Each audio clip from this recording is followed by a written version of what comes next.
Hey, you're listening to the C3 Network Podcast with Dan Holland. Our mission is to create a network of microchurches that are finding, teaching, and equipping people to be on mission.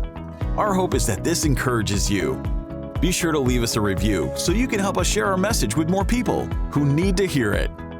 And now, Dan Holland. Have you ever noticed how easy it is to postpone living? We tell ourselves, you know what? When things calm down, when finances improve, when the kids get older, or when work slows down, then life suddenly moves faster than expected. And before you know it, years have passed while we were preparing to live instead of actually living. As Solomon saw that trap thousands of years ago. And near the end of Ecclesiastes, his tone changes. He stops warning and he starts urging. I think you're going to like this. Welcome to Chasing the Wind. I'm Dan Holland, and we're walking through 10 rules from Solomon for catching what lasts. And rule number 8 is live life to the fullest. Do everything with all your might. And Solomon says it with surprising urgency. I want you to listen to Ecclesiastes chapter 11. He says, "Cast your bread upon the waters, for after many days you will find it again. Invest in 7 ventures, yes, in 8. You do not know what disaster may come upon the land." And then verse 6, "Sow your seed in the morning, and at evening let your hands not be idle. For you do not know which will succeed, whether this or that, or whether both will do equally well." See, at first glance, that sounds confusing, right? But Solomon is saying something so simple. He's saying life is uncertain, so don't sit on the sidelines. Engage it, invest, act, live every moment. See, earlier in life, Solomon chased pleasure without God, and he found emptiness. And now he teaches something very different. Not reckless living, don't think that. Not selfish indulgence, but courageous participation in the life God has given. Because fear often disguises itself as wisdom. We wait for guarantees before obedience. We delay generosity until abundance shows up. We postpone joy until certainty is made. Solomon just says, you don't get certainty, you get opportunity. And one of the best pieces of advice I ever received came from my father as I was leaving home. He didn't give me a financial plan. He didn't outline a career strategy.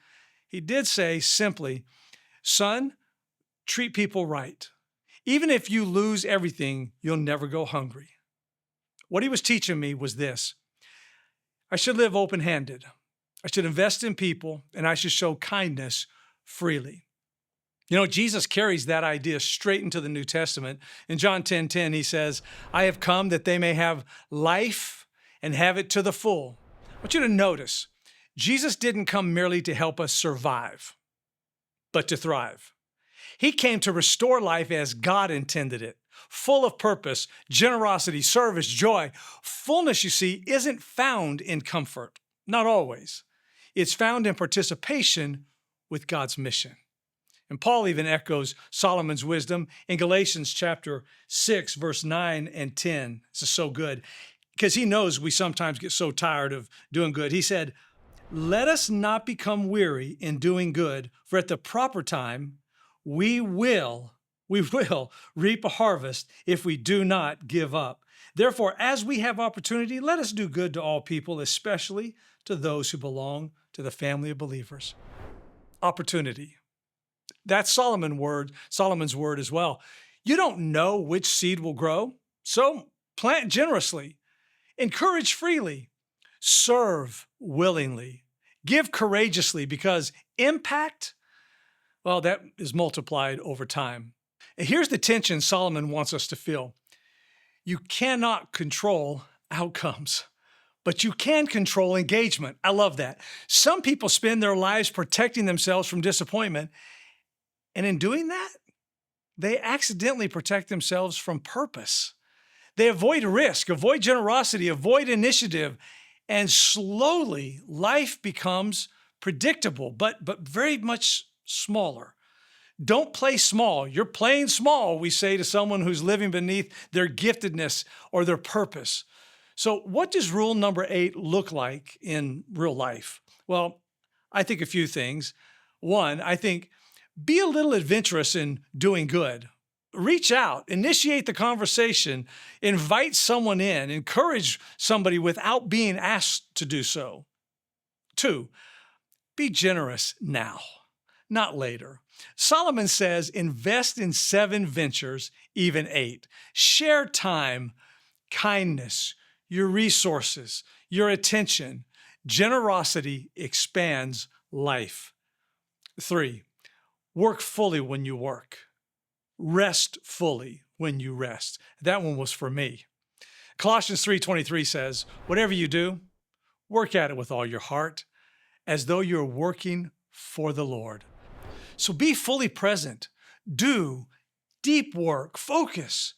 Fully present effort creates meaningful living. On the other hand, half-engaged living produces exhaustion without fulfillment. And here's the deeper truth. Living fully is an act of faith.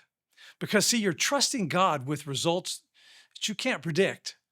You plant seeds without guarantees, not foolishly, but wisely. You love without certainty. You serve without applause. And over time, God multiplies what obedience begins. See, a foolish person hears this and waits for the perfect moment to act, which frankly never comes. The wise person starts today, calls a friend, serves the neighbor, takes the step, lives generously, because one day opportunities close. Seasons change, energy fades, moments pass, and Solomon is pleading with us, don't arrive at the end wishing you had lived more courageously.